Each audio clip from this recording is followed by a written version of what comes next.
Real successful people are the ones who don't even bother about the obstacles because they know exactly what they want. Maxime Lagacé. My friends, if you sit down one day and you just decide, I am going to master the markets, I'm going to become a charting expert, and you just do it day in and day out.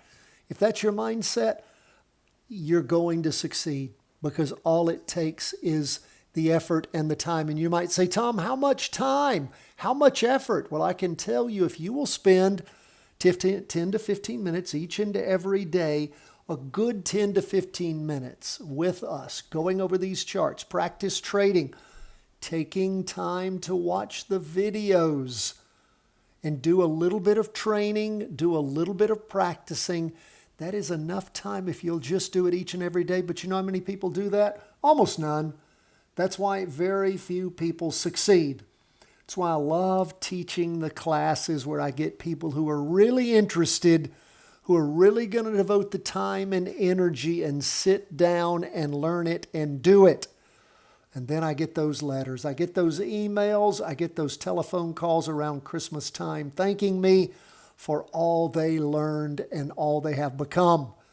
It takes some time, but don't worry about it. For all the time you spend, you'll make up for it when you master the charts. Let's jump into these charts, see where we are. Stocks are down, everything else is up. Are we rolling over? Don't know that yet. We look at the S&P. It is pulled back a little bit, 0.27%. We haven't reached the high of last week. We have what appears to be a green spinning top sitting right there on the trend line. We can see on the 2-day candle that represents Tuesday and Wednesday, we have a little bit of a wick penetrating the weekly trend line on the 2-day chart. We can see in the morning where things really plumb down, not as low in the afternoon. Look at all that volume in the morning as things sank. And then the rescue came in the afternoon and pushed it up a little bit, sitting right there on the weekly trend line. Is it rolling over? Can't tell you. We had 2 weeks of green spinning tops, and then it went up last week, so we don't know yet. But at some point, all of this is going to come down. It always does, my friends. You can look back at the charts, replete with ups and downs and ups and downs. And when it does roll over, we'll be here riding it. But you can see over the last few days, if things have rolled off, we're not there yet. I will tell you, though, as I look at our 5-day plus ETF trading analysis and execution plan, which has already been sent out to our Patreon members. You got it in your email, and for some reason you can't access your email, you're not seeing it, it's always at the Patreon site. We are now going bearish on the S&P. A little more than a coin toss, but we are going bearish. Now, that's what the numbers are showing me. I'm still seeing green on the weekly chart, not throwing the towel in yet. But, and again, it's not a high percentage directional probability, but it has gone bearish. That's the first time I've seen bearish in weeks. So let's keep our eye on that, see if it keeps going that way. Now, let's move on to the NASDAQ. It's pulled back a little bit more, 0.59 versus 0.27 on the S&P. It has pushed through the weekly trend line. You can see where we had the wick. This is on the 2-day chart. Lots of volume increasing the last 6 days. We have a doji there on the NASDAQ. And you can see where the volume has 2 more days to go and is not far from average volume already. Look at all the down move in the morning. Got pushed up a little bit in the afternoon. But again, days of down movement, and we do see some real weakness here. The weakness is actually about 5% more on the NASDAQ. I was telling you to be alerted early. We're still watching. Again, remember, we don't pull the trigger on a weekly vertical crossover until we get to the end of the week. Still got 2 days. So we are watching, waiting, seeing with bated breath. And you might say, Tom, why would I get into the market when it's going down? Well, my friends, you have options. You have things like SH, which actually goes up when the S&P 500 goes down, a single inverse fund. I'm going to put that inverse training Inverse funds, how to make money when markets crash. Going to put that again at the end of today's video for those of you that are not familiar with it. What about PSQ?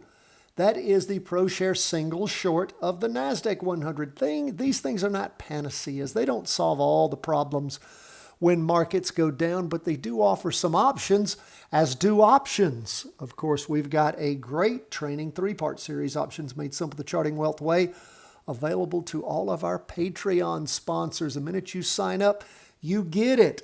And of course, what would you do? You would go short by buying puts in a practice trade. And again, we're not a stock calling service. We're an education firm, but we want you to practice trade with us. Learn by doing. And SH and PSQ are the shorts for the NASDAQ and the S&P. And again, those are options. Now, they do, what are the problems with short funds? Well, they revalue on a daily basis. They can, again, if you go in the wrong direction, they can magnify your losses. The expense ratio is much higher because they're much more closely managed. Imagine if you're charged with managing an inverse fund, you've got a lot of derivatives you have to a lot of things you have to do to make sure that you percentage go up as the market goes down. So again, they cost more to be managed. So again, that's another price that you have to add in there.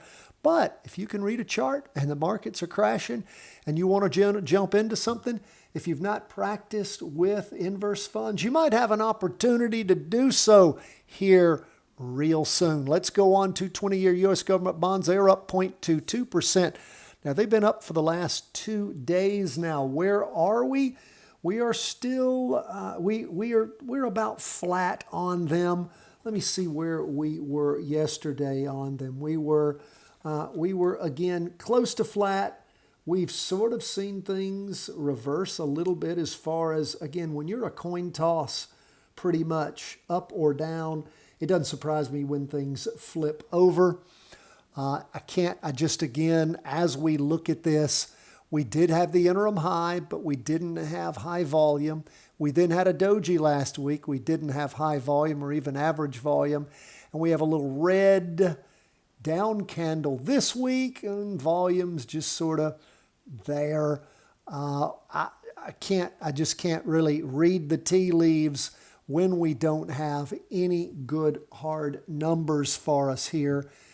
It looks like, as far as the weight of the push down, that bonds are getting pushed down. If stocks, of course, are in the process of slowly starting to roll over, then a lot of times what you see happen with bonds and with gold and with Bitcoin is that they're not inversely correlated, particularly at the beginning of a systemic drawdown. If things are pulling over in the stock market, many times people are selling things to cover shorts. So we'll keep an eye on things and see.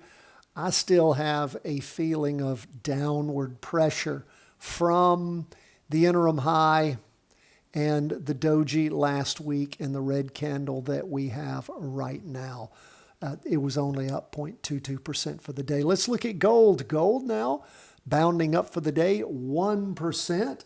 We are still, again, coin toss bearish on gold. And when you look at this weekly chart, can you see anything there with a horizontal trend line? I can't. I mean, yes, we have 4 candles trying to trend down. We are technically bearish, barely on gold, but again, not seeing any strong trend there. And Bitcoin, Bitcoin is, we talked about how things reverted over to bearishness yesterday. Again, after a high of highs week last week, we had a high of 34.79. The prior high was 34.55. And then this week, a red down candle. We have two-day candles, 4 days of down movement, lots of volume on this latest one. We see things started going down last Thursday, the 14th, down in the morning, recovered in the afternoon, like I said, up 1.13%. I'm not putting a whole lot of stock in the bearishness at this point. I'm primarily focusing on the potential rollover of stocks. So we'll continue to keep an eye on things. When we see things ranging back and forth like this, it shows to me a lot of instability in the market and a lot of caution. We always love to hear from you, my friends. cw@chartingwealth.com. Thanks so much for being with us. Let us hear from you. God bless.